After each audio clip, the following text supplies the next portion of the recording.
Hey, what's up guys, my name is Charlie. Today we're going to be reacting to the making of Astro Bastards.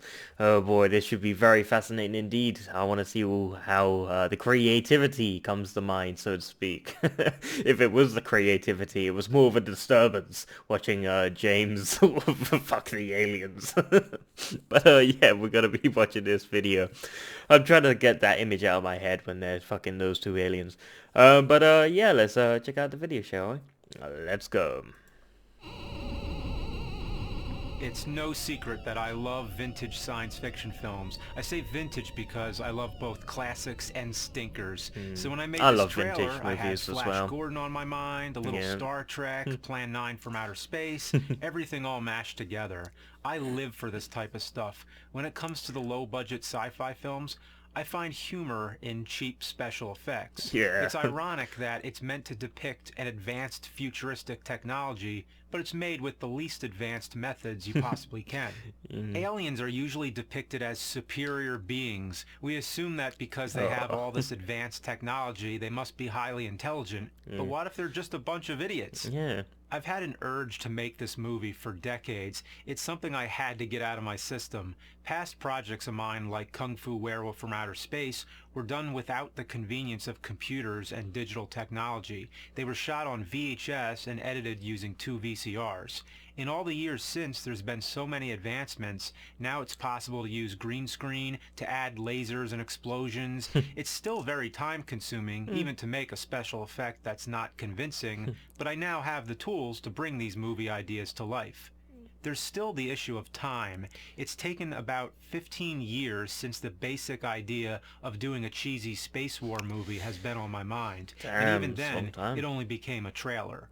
It was back in the early 2000s when I first made 2 crappy model ships. Somehow they've still lasted, and out of pure tradition I used them in the final product, just to see an old idea That's a through. nice Over that's a the nice years, thing to I've do. saved lots of junk. I see something and I think, Egg holders oh, and this looks stuff. like a robot, or this looks like a spaceship. Whenever I look at junk, my mind starts working. I'm sort of a Creativity at work. creative hoarder. I like the idea of creating a science fiction world out of ordinary objects and spare parts. I like to give the audience the chance to notice what each object is. Production officially began in December 2014 when my friend Kevin was in town for the holidays. Polarized, the alphatronic materialization, stratowave, transduce the automodulator. Why is he making the sounds big? We shot a random scene for 3 Big. trailers, including Jekyll and Hyde and Fuckernauts. The other one's a secret for now. Since so then, making it's another been one. tough trying to find spare time to get these trailers done. Jekyll got finished in 2015 and Fuckernauts in 2016, 2 years after it was started. So it became all about finishing old business. Oh shit! Most of the work took place over a 5-month period. The title came before the plot. I just like the sound of it. Flying Fuckernauts versus the Astro Bastards. It's catchy, wouldn't you say? Yeah. So finally, when I had the chance to sit down and write out the plot, I had to figure out who are the Fuckernauts and the Astro Look at that Bastards. artwork. Why are they fighting? What's the deal? So I decided to take it as literal as possible.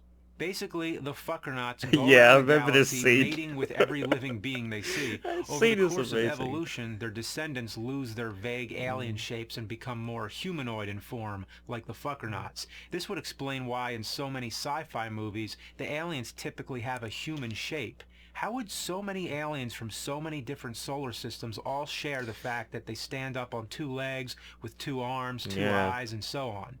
Is it just a coincidence? Or is something going around fucking the whole universe? And That would are be we God. all descended from the Fuckernauts? Something to think about.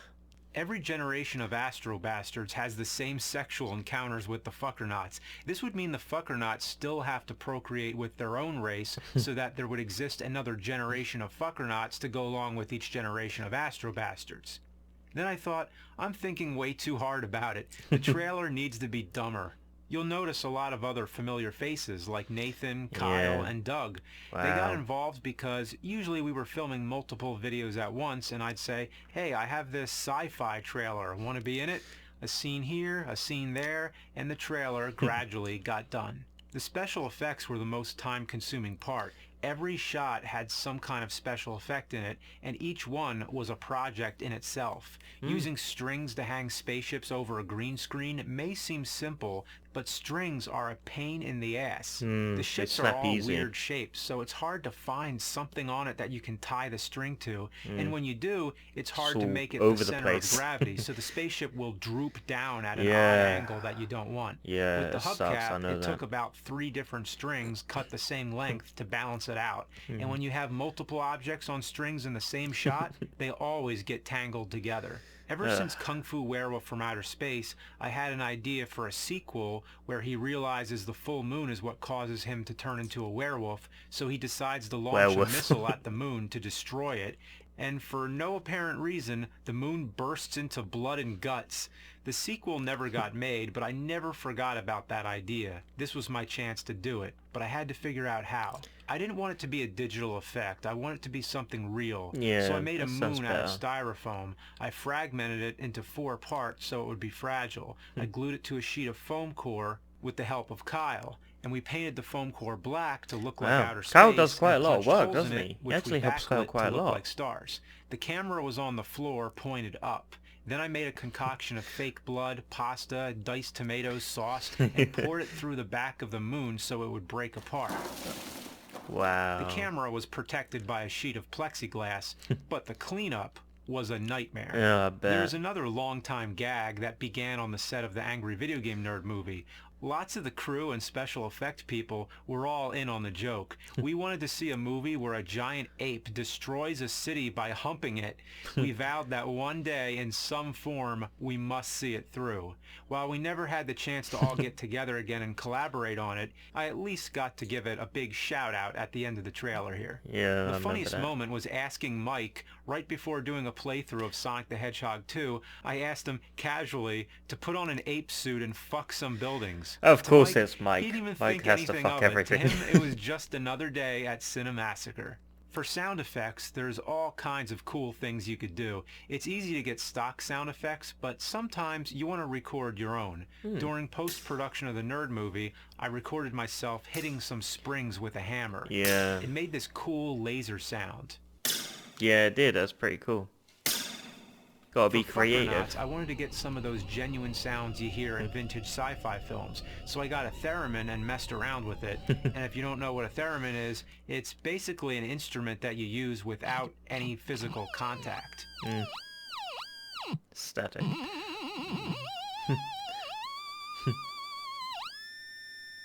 Pretty cool, isn't it? Flying Fuckernauts vs. the Astro Bastards is just a trailer. I have no plans to make it into an actual film. I have so many different ideas that will never see the light of day, so I find it best to make lots of them into trailers. In a way, when you're making a trailer to a non-existent film, you're not really making a trailer, you're making a short film. I really True. enjoyed this. I plan on doing more trailers and hopefully another feature-length film while keeping up with the web shows at the same time. I hope so too. Oh boy, he's got to make another one of these. These were great. He's got to make another sort of a joke sort of movie trailer thing going on. But yeah, I remember he should definitely make a Polybius movie. That would be very, very fascinating to see a angry video game nerd Polybius movie. Wouldn't that be awesome? Instead of trying to hunt down the ET cartridges, hunt down the real Polybius machine, uncover the government conspiracies. That would be absolutely fascinating. I'd love that. We should fund that. We should fund James to make a Polybius movie. Yeah, I mean, damn, it was very fascinating to see all the creativity at Mind. That's what I mean. James is very resourceful. James is very creative. When he sees things, he thinks, oh, this will be great in a movie or in my episode. You know, it could be like an egg holder or something like that, and he can turn it into a part of his cinematic experience. I mean, that's really good with James, is that he's very resourceful, and I like that about him. You know, he's very creative. He looks at objects and he tries to use them.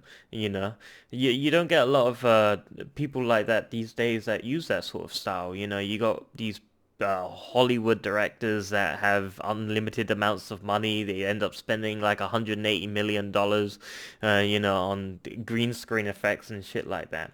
And yeah, some of the most simplest things are the best things. Sometimes you don't need to overcomplicate everything. You don't need to make everything over exaggerated and difficult.